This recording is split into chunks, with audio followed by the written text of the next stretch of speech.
Je vous remercie de votre présence ce matin où nous commémorons la libération du camp de concentration d'Auschwitz-Birkenau ainsi que le souvenir de toutes les victimes de la Shoah. À l'heure où notre société est rongée par les haines, où le poison de l'antisémitisme et du négationnisme se répandent et se banalisent, et où les derniers témoins de l'horreur nous quittent, le travail de mémoire et de transmission est une ardente nécessité. Il y a 75 ans, le monde découvrait l'horreur des camps avec l'ouverture d'Auschwitz. L'humanité entière était défigurée. Un tel crime n'est pas arrivé par hasard. Ce n'est pas un moment de folie. C'est le fruit vénéneux, lentement instillé de l'antisémitisme. Ce poison et de la mécanique implacable d'une dictature, par ailleurs puissance industrielle. La Shoah fut le projet le plus abject du Troisième Reich et de ses bourreaux. Notre cérémonie de ce matin contribue à rendre hommage aux millions de déportés, aux 6 millions de victimes de la Shoah et aux survivants des camps de la mort. En un peu moins de 5 ans d'existence, le régime nazi et ses exécutants commirent des atrocités insensées à Auschwitz. 1 300 000 personnes ont été déportées à Auschwitz et 90% d'entre elles y sont mortes, dans les chambres à gaz. À présent, je demande à monsieur Michel Gerstenhaber de venir témoigner. Il est fils de déportés et il parle au nom de tous les enfants et familles de déportés de Metz encore vivants. C'était le 27 janvier 1945, il y a 75 ans. Les armées russes entraient dans les camps d'extermination d'Auschwitz-Birkenau et découvraient l'inimaginable. Elles montraient au monde la réalité de l'effroyable tragédie de la Shoah que le monde n'avait pas voulu voir ni connaître pendant toutes ces années de la Seconde Guerre mondiale. Si 6 millions de Juifs furent assassinés dans les différents camps d'extermination d'Europe et dans la Shoah par balle, au cours du plus grand génocide que l'humanité ait eu à connaître, et ce, par une entreprise industrielle de destruction massive de tout un peuple, les camps d'Auschwitz-Birkenau ont le privilège de compter plus de 1 100 000 morts. 80 000 citoyens de confession juive, dont 11 400 enfants, furent livrés par la police française, par la gendarmerie française, par la milice française de Pétain à la Gestapo, pour être déportés vers les camps d'extermination, et ce, avec la complicité de tous les rouages de l'État. Des 11 400 jeunes filles assassinées, près de 500 étaient natifs de Metz ou étaient venus à Metz avec leurs parents, fuyant les pogroms d'Europe centrale et de l'Est, parce qu'ils avaient entendu cette phrase « heureux comme juifs en France ». Ils furent tous envoyés à Auschwitz et pratiquement immédiatement gazés. De ces 500 enfants et adolescents médecins, il n'y eut que 29 survivants.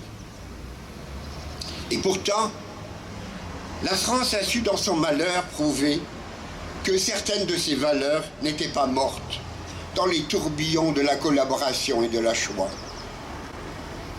Si seulement 28% de nos concitoyens de confession juive de cette époque furent exterminés plus de 70% d'entre eux échappèrent au massacre grâce à la prise de conscience de nombreux Français en 1942, après l'abominable rafle du Veldiv. Ils furent policiers, gendarmes, cheminots, ecclésiastiques de toute confession, catholiques, protestants, musulmans ou simples citoyens qui, au péril de leur vie, cachèrent, sauvèrent des enfants, des familles entières, et firent en sorte que la France ait pu s'enorgueillir de figurer parmi les pays qui comptent le plus grand nombre de justes des nations, titre décerné par l'État d'Israël à celles et ceux qui sauvèrent des vies. Cette désobéissance civile en France contribua largement à sauver la communauté juive, qui eut la douleur à la fin de la guerre en 1945 de ne voir revenir que quelques 2500 survivants sur les 80 000 déportés. Nous sommes ici réunis nombreux pour commémorer ce triste 75e anniversaire, toutes confessions confondues. Et nous ne pouvons oublier qu'aujourd'hui, dans cette même France, qui donna au monde la Déclaration des droits de l'homme et du citoyen, on a pu, il n'y a pas si longtemps, crier mort aux Juifs dans les rues de Paris. On a pu assassiner des hommes, des femmes, des enfants, simplement parce qu'ils étaient juifs. On ne peut oublier qu'aujourd'hui en France et dans le monde, les actes antisémites, les agressions antisémites, les dégradations de cimetières et de synagogues deviennent monnaie courante dans ce qui semble être une indifférence totale. En cette période difficile où antisémitisme, racisme fleurissent à nouveau dans nos sociétés, où les extrémismes de toute tendance veulent avoir droit de cité, il est indispensable que tous nos concitoyens prennent conscience que nul n'est jamais à l'abri des persécutions et de l'arbitraire. Les communautés juives sont les sentinelles de la bonne ou mauvaise santé de nos sociétés. Elles sont les premières affectées par les dérives de certains extrémismes. Nous ne sommes plus les seuls aujourd'hui à voir nos lieux de culte profanés. Il en est de même des églises et des mosquées. Nous ne sommes plus les seuls à être assassinés. Et Charlie Hebdo ou le Bataclan sont là pour nous rappeler que nos libertés ne sont jamais acquises que si nous nous battons pour les conserver.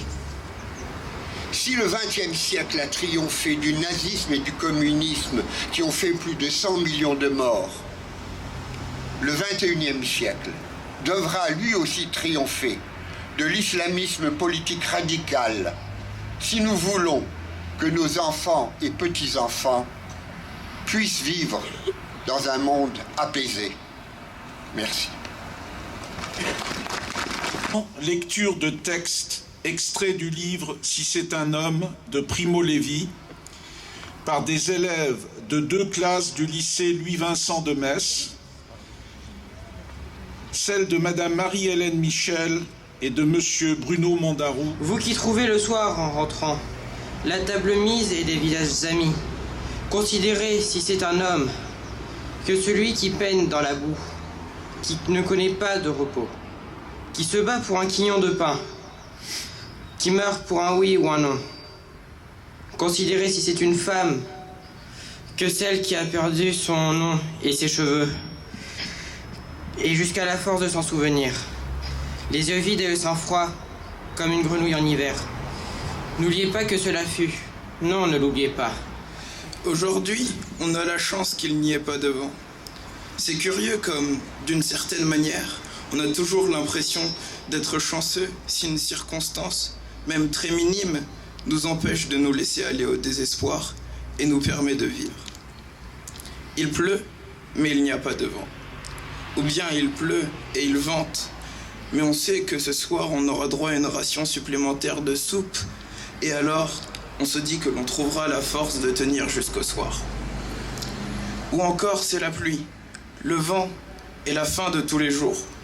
Alors on pense que si l'on n'éprouvait plus rien que la souffrance et l'ennui, comme il arrive parfois, on croit vraiment avoir touché le fond. Et bien même alors, nous pensons que si nous voulons, nous pouvons toujours aller toucher les barbelés électrifiés ou nous jeter sous les trains en manœuvre. Ce fut le tour d'Alberto, venu me dire au revoir par la fenêtre, au mépris de l'interdiction. Nous étions devenus des inséparables, les deux Italiens, comme nous appelaient nos camarades étrangers qui, le plus souvent, confondaient nos prénoms. Depuis 6 mois, nous partagions la même couchette et chaque gramme d'extra organisé par nos soins. Mais Alberto avait eu la scarlatine quand il était enfant, et je n'avais pu le contaminer. Il partit donc et je restai. Nous nous dîmes au revoir en peu de mots. Nous nous étions déjà dit tant de fois tout ce que nous avions à nous dire. Nous ne pensions pas rester séparés bien longtemps. Il avait trouvé de gros souliers de cuir en assez bon état. Il était de ceux qui trouvent immédiatement tout ce dont ils ont besoin. Lui aussi était joyeux et confiant, comme tous ceux qui partaient. Et c'était compréhensible. On s'attendait à quelque chose de grand et de nouveau. On sentait finalement autour de soi une force qui n'était pas celle de l'Allemagne. On sentait matériellement craquer de toutes parts ce monde maudit qui avait été le nôtre.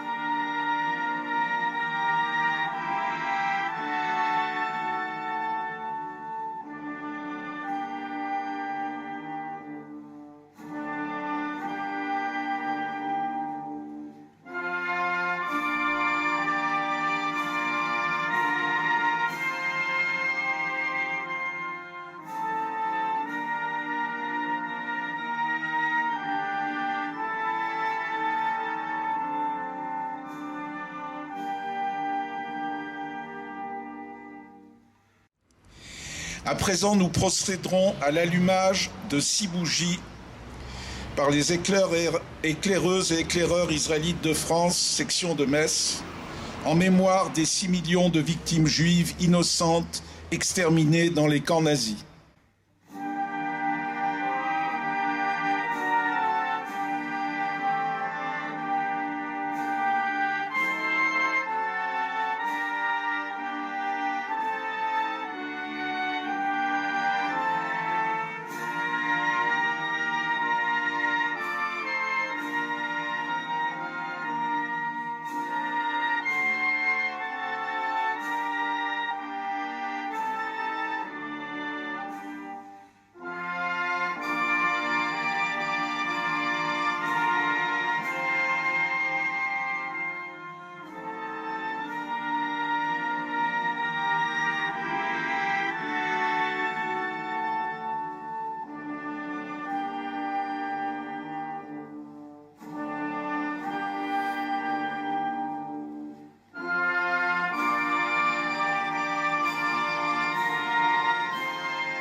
Ce chant très émouvant est une prière pour demander le repos de l'âme des défunts et évoquer la mémoire de ceux-ci.